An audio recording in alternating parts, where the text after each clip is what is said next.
How am I looking? So I've actually got a new light. It was expensive, I'm not going to lie. It cost me quite a bit of money. Well, I say it was expensive. It was expensive for me. It cost me like 200, 300, something like that. But, you know, any money I make from YouTube, I just invest it back into the channel. So I thought, let's get some proper lighting. So I got some proper lighting. Because before I was just using a sort of like a ring light, a basic ring light off Amazon that bounces the light off the ceiling. But now I've got a proper studio light, you know, very nice focus light as well. Have some background lights as well either side. So yeah, I'm hoping it looks good. Let me know what you guys think. Anyway, what is up guys, Ollie here. So I did a Q&A a few months ago actually. I think it was summer last year, sometime around there. I can't remember exactly. Yeah, I did a Q&A and I haven't done one in a while. So I thought I'd do another one because a lot of you guys obviously have questions and stuff. You know, and I found that a lot of these questions are actually very much lifestyle based questions. They're not strictly related to tech or things like that. They're mainly related to like my lifestyle, my design job, things like that. So yeah, I asked over on Instagram, you guys sent me a bunch of questions, so let's get into it. First though, I want to thank Skillshare for sponsoring this video.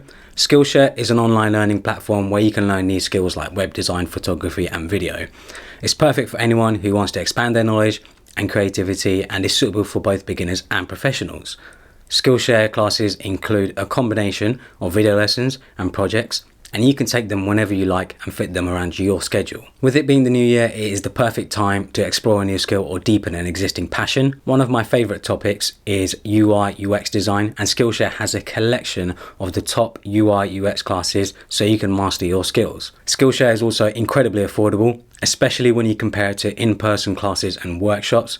An annual subscription is less than $10 a month. So make sure to check out the link in the description where you get 2 months free of their premium membership. And of course, because they're sponsoring this video, supporting this channel, it really helps my channel. So yeah, make sure to check them out. So I have all my questions on my phone, so I'm going to be reading off that. I also have notes, you know, to some of the answers and stuff.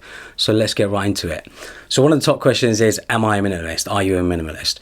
So I definitely wouldn't say I'm a minimalist. I do sort of like the idea of minimalism. I like that sort of minimal sort of lifestyle, but I'm definitely not a minimalist. I don't consider myself one, mainly because I think with minimalism and stuff, you really have to be sort of really focused on it, and I think it requires quite a bit of effort to become a minimalist. I think also everyone's definition of minimalist and sort of minimalism is different. You know, a lot of people have different views of minimalism. There isn't a sort of set view, which is completely fine. You know, so my version of minimalism might be completely different to someone else's, which yeah, it's just the way it is. And I think it's very important to be open about what minimalism is and what it's like to live a minimalist lifestyle. But yeah, am I a minimalist? I don't think so, really. Did you go to university and do you think other people should? So I personally didn't go to university, mainly because the fees really sort of put me off. You know, I know you can get loans and things like that, but because I didn't have much financial support and stuff at that time, I was kind of just like, oh, I don't know if I can really afford to go to university and to go to the university that I wanted to. So yeah, I didn't go, but I highly recommend that if you can afford to go to university and if you have the opportunity, do it, because you're going to make a lot of connections, you're going to make a lot of friends, and you're going to learn something properly. You know, there's going to be a proper course, there's going to be proper guidelines on how to learn something on a specific topic in a specific area. So for example, I know a lot of you who are watching this video are probably interested in doing sort of something tech related or IT related, and I definitely think it's worth doing things like computer science and design and things like that at school, at university, you know, because you'll have that degree, you know, you'll have some sort of certification showing that, you know, you're capable of the skills, you're capable of doing it, you're capable of dedicating time to something for like 3 or 4 years. You know, it really helps you get through the door if you're looking for a job at a company. You know, whether people like it or not, people do judge you based on if you have a degree or not. It's just fact, it's just the way it is. There are obviously some companies out there who don't care about your degree. All they care about is sort of like your skills and what you can already do and having a portfolio. So yeah, if you're able to make a portfolio because you didn't go to university, that can really help. But having a degree is a nice, good sort of stepping stone getting into any sort of industry. Any recommendations on how I can learn more about UI UX? So this is a very, very popular question, which I always get. And when I started learning UI UX, web design, things like that, you know, there wasn't any sort of easy way to do it 10 years ago, you know, 8 years ago, things like that when I first started. And this is why, you know, I like companies like Skillshare who are sponsoring this video, because Skillshare genuinely is one of the best places to go and learn something new. So, you know, if you're looking to learn UI UX, I highly recommend Skillshare. You know, I know they're sponsoring this video, but they haven't actually paid me to say this portion of the video. You know, I really do think they do a great job of sort of guiding you through a course and making you learn something. Because when I was learning, I was jumping from web page to web page, from guide to guide. I didn't really have a set way of doing things. And Skillshare can really sort of guide you through a course rather than sort of doing things half-assed, you could say. So yeah, I definitely think Skillshare is a good place to try, especially if you're looking to learn UI, UX, web design, photography, video, all these different things. You know, it's a great place to start. What tools do you use for your web and UI design? So there are three main tools that I use day to day that are sort of very core to what I do. So Sketch is the first one. Sketch is what I use for all of my design, pretty much anything that I want to design, I use Sketch. There are other ones out there like Figma, Photoshop, and other programs out there. I personally just use Sketch. You know, I've gotten used to it. I like all the plugins, I like the way it works, and I've gotten used to the way it works. So yeah, I Sketch for that. I use Notion, so I absolutely love Notion. But yeah, I use Notion to keep track of projects, to do to-do lists, to basically just organize everything and make sure I have everything in one place. And Notion obviously syncs across my phone, my iPad, my computer, everything. So yeah, Notion is a great one. And then I use Visual Studio Code for development. So, you know, when I'm editing HTML, CSS, JavaScript, when I'm editing WordPress files, things like that, or anything else like that, I use Visual Studio Code. I'm not a sort of hardcore developer, you could say. I can do some front end stuff. You know, I'm very fluent in HTML and CSS, but I am not fluent in JavaScript and things like that. You know, I can sometimes make things work with JavaScript, but usually, yeah, it's just HTML and CSS. If you could pick another career other than digital design and YouTube, what would it be? So there's two sort of areas that I really enjoy doing outside of just my main stuff. That is interior design and photography. I guess photography is already part of my job because I have done photography work for companies and brands. But yeah, interior design, I really do have a passion for interior design. I don't think I'm very good at it. I'm still sort of very much learning, and I look at inspiration a lot on places like Pinterest and stuff. But yeah, if I could really dedicate some time to like doing interior design and really sort of do it as like a real job, like I think it would be good fun. I think I'd really enjoy doing it. I've always sort of appreciated good interior design, and yeah, it's just something I enjoy. What are your hobbies? So I personally like to have as many hobbies as I can outside of work, because I don't want to be sort of just dedicated and all I'm thinking about is work, because yeah, I think that will just burn you out. So I'm actually a huge gamer. I love gaming, mainly console gaming, even though I recently built a 4K PC. But yeah, I mainly do console gaming, not just because of the gaming part, but also because of the social part. You know, there's a lot of people that I sort of talk to and play with on my PS4. And I wouldn't be able to see them day to day because they might live somewhere else in the UK, they might live quite far away. And obviously it's hassle meeting friends all the time. So it's a really good way to sort of stay connected with my friends and do console gaming. I have thought about streaming my gaming stuff. You know, I love to play Apex Legends right now. Apex Legends is my favourite game right now. And I love to play FIFA as well. So yeah, I have thought about streaming. Maybe setting up a separate channel for streaming, you know, Ultralinks Gaming or something like that. Let me know what you guys think and whether you would watch that. I'd probably just like upload any streams that I do, because I can't see myself dedicating, say, 6 hours every day to streaming like some other streamers do. I just don't have the time for that. You know, I enjoy doing other stuff.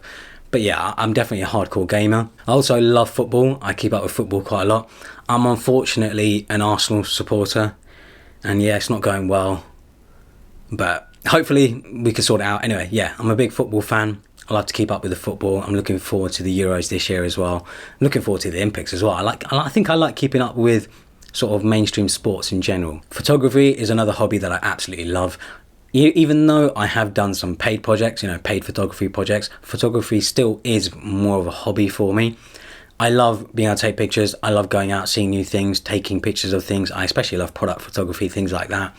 And yeah, I love the editing process as well. I love being able to manipulate photos in Lightroom, you know, get a look, get a sort of look that I like.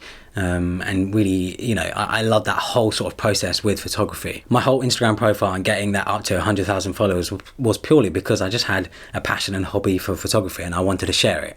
So yeah, photography is definitely one that I love to do. I love watching movies and TV shows. I mean, who doesn't, to be honest? But I do like to sort of dedicate some time to watching TV shows and movies and keeping up with sort of like current mainstream stuff.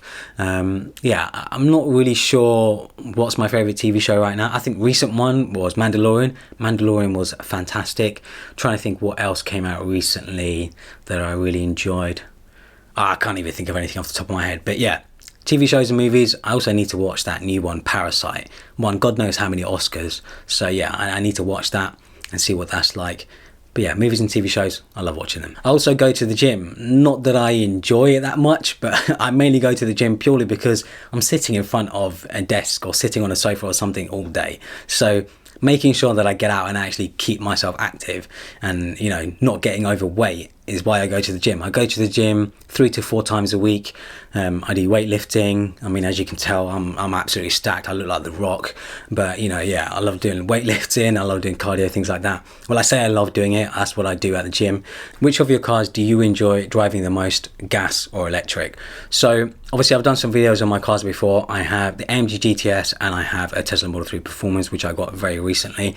Now, the two cars are very, very different. I enjoy driving both quite equally, I'd say. I think they're both just fantastic cars. The Model 3 is mainly definitely a daily car. So if you're looking for something to get around in, to use as a daily car, especially if you're someone who drives into London, for example, where they have the congestion charge and all sorts of other charges and things like that, it is an amazing car. It's also super, super quiet. It's one of the most quiet cars I've ever been in. I don't have to crank my music up just so I can listen to it. I can listen to podcasts as well at very low volume. And yeah, I just love it as a daily car. I think it really is perfect. I really don't think, I mean, this is a pretty bold thing to say. I don't think there is anything else out there as good as the Model 3 as a daily car. It's relatively small as well, so I can park it in most parking spots and things like that. So yeah, it's a perfect daily car. The AMG is definitely more of a sort of, when you have time, when you're going on a little road trip or something, or you're going down to the coast, you're enjoying some nice roads, you want the sound, you want the engine, all that sort of stuff, you want that great handling, you know, that's what you get something like an AMG GTS for, or a proper sports car for. The Model 3 won't come close in handling. The AMG as well is literally an animal. It feels like I'm sort of driving a beast underneath me because it's not easy to control. You know, you really do have to be careful with that car, especially because it's only rear wheel drive. So the back end in that car loves to squirrel about and really come out. So yeah, it's both the cars are very, very different and very sort of different experiences when I'm driving them. So I enjoy them both quite equally. I definitely do think though that electric is the future. I think the way things are going and with climate change and things like that, electric cars are the future. You know, it's just more beneficial, and you know, you don't have this rumbling engine always making God knows how many fumes. So yeah, I think electric cars are definitely the future. Have you considered renting an office space? So I actually did have an office space before. I got rid of it just a year ago. But one of my first videos I think it is my first video on this channel, is me doing a sort of office tour video with my iPhone. I ended up letting go of that office mainly because I didn't want to do the half an hour commute every day, half an hour commute there, half an hour back, just an hour commute. You know, it just didn't seem worth it when I have the space available in my house. So yeah, I let go of it. But now I am actually looking for an office space. You know, I'm looking for another piece of office space, mainly because I'd like to have a proper sort of studio. I'd like to have a proper YouTube setup, rather than having to do it in my living room like I do now. You know, being able to have a proper workspace as well, proper office where I can go to and work and keep it away from home would be great. But it's not easy. Finding an office space which sort of fits what I'm looking for and is close by is not easy. I don't want to have to do a long commute every day. I want the office space to be more convenient than anything. So yeah, I am looking for a new office space. We'll just see what happens. I might get one next month. I might get one in 2 years. Who knows? I'm sort of waiting to see what comes up.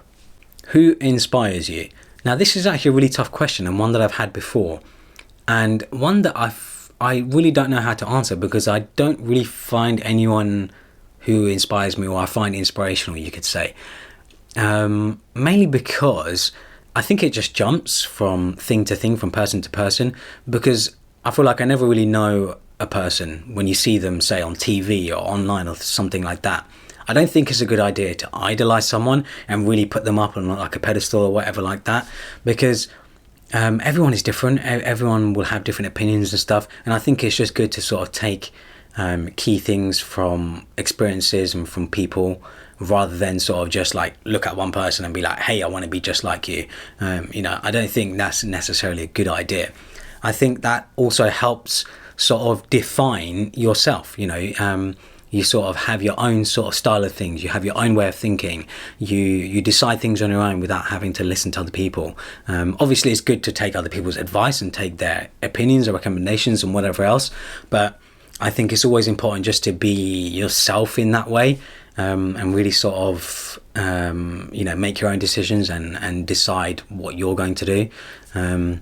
So yeah, it's a tough question to answer, and one that I don't really have a definite answer to. But I've had it asked many times before, so I thought I'd answer it in the best way I possibly could. So yeah, when's your book coming out? So my book, unfortunately, is sort of on the back burner right now. I just haven't had the time, and I don't know when I will release it, if I will even release it. But yeah, I'm still sort of just trying to work out what to do with it, because I just don't have the time right now. It also didn't get as much interest as I hoped it would. So, I didn't want to dedicate a lot of time into something that's just going to end up costing me a lot of time and money to do. So yeah, anyone who's ordered it anyway, you haven't been charged, because obviously the way I've set it up is that you only get charged if it actually gets released. So yeah, I don't know what I'm going to do with it yet right now, but if I'm honest, it is definitely on the back burner, and I'm just trying to figure out what's next. So the last question, good money habits to build in your 20s. So I'm actually still in my 20s. I'm still learning as I go along. I think you can always learn new money habits, good money habits, and good habits in general. But yeah, here are a few things that I quickly wrote down that I sort of stick to. So don't buy lunch every day. So, if you work somewhere and, you're with colleagues and stuff like that, it's quite easy just to go out and buy lunch. But really, it's so much cheaper just to make lunch at home and bring it into work. You'll save so much more money, because I know people who work in London, for example, who are spending, up to like £10 per day on lunch, which I think is just absurd. That's such a waste of money, when £10 could probably buy you 5 lunches for the whole week if you know how to do it properly. So yeah, don't waste your money on lunch. Don't drink. So yeah, don't drink alcohol. I don't drink alcohol at all. I've never actually had a sip of alcohol in my life. I just grew up in a household where no one drank, and yeah, I kind of just thought, hey, what's the point of starting now? And yeah, it just seems like a waste of money. So yeah, don't drink. Don't smoke. So smoking is obviously a ridiculously shit habit to have, and so many people waste so much money on smoking, which I just find unfathomable. I don't understand how you can do that. But yeah, just don't get into anything like that. Especially if you're a teenager watching this video, just don't do shit like that. It's not worth it. Do not impulse buy things. Now, this is something I learned quite early on, I think, is not to impulse buy things. If you see something and you really want it, just don't get it. Have a think about it. Really think about if you really want it and whether it's actually worth it, whether it's actually going to make your life any better or whatever. Yeah, just don't impulse buy things, especially with things like how they are these days online, where we're just flooded with so many ads, with so many products. I know even my channel is quite consumerism. I do share tech and gear and things like that. But yeah, just think about what you're buying and whether it's really worth it. I guess my next one is also sort of related to the impulse buy things. So when purchasing something, think about whether it will either make you money, will help your everyday life, or it will actually make you happy for long periods of time. So the way I like to think about it is, for example, I spent money on my camera, I spent money on my phone, I spent money on this light that I'm using. I see them all as investments, things that are basically going to either make me money back, which they definitely do. My camera has made me God knows how much money back. Spending the 2,000, 3,000 for it was well worth it. I've made God knows how much more multiples of that. Same with my phone. I use my phone every single day. I use my iPhone every single day. And, because of the sort of industry I work in, I think it's sort of worth it to upgrade every year to make sure I have the latest and greatest. Mainly because obviously it's part of my job and my job allows it to. So it's definitely worth it. The light that I'm using, for example, for this video, it's a higher quality light than I used to use before. Spending 200 or 300 on it, it seems worth it for me, because I know that it's a more versatile light. I can use it for other different things, not just the shot that you're seeing here. I can use it for sort of product videos and things like that. So yeah, things like that. So really think about whether something is going to make you money back. Also think about whether it's going to help your everyday life. So something I like to spend money on is a cleaner. So I have a cleaner who comes around every other week to clean my house. So I really don't enjoy cleaning my house and sort of spending my time cleaning my house. You know, it'll take a couple of hours to do. So I'd rather pay someone who knows what they're doing, who's a professional, and will do a much better job than I ever will. And I think that definitely helps my everyday life, and I definitely think it's worth spending that little bit of money to do that. I also like to make sure if I'm going to buy something, it's going to make me happy or sort of bring sort of happiness for a long period of time. I also like to think of it in a way, if I was the last person on earth, no one else was around, would I still buy this thing? Would I still want it? Would it still make me happy? If it does, then yeah, it probably is worth spending the money. But even then, that comes last because, I have to make sure that I can pay for everything else and really make sure everything else in my life is in order before I start spending money on luxuries. So yeah, live well within your means. So I definitely think there's a thing called lifestyle creep, which a lot of people call, where basically the more money you earn, the better job you get. You start spending that money as well, whether it be like a new car, designer clothing, going out, eating more, things like that. You know, try and hold back on those sorts of things, and you realize how much money you can save. And then you can use that money for other better things, whether it be to go on holiday, which I think is worth spending money on, whether it be buying a house or investing in a house or investing in a business or investing in stocks or things like that. You know, these are the sort of things where I think it's worth saving money for. But yeah, those are just some of the tips that I have for sort of good money habits in your 20s, because they will definitely benefit you later on in life. And yeah, it's just definitely worth sort of keeping on top of your money and really sort of working out what you're going to do with it. So yeah, that's pretty much it. Hopefully you guys enjoyed this video. Follow me on Instagram and Twitter and subscribe for more.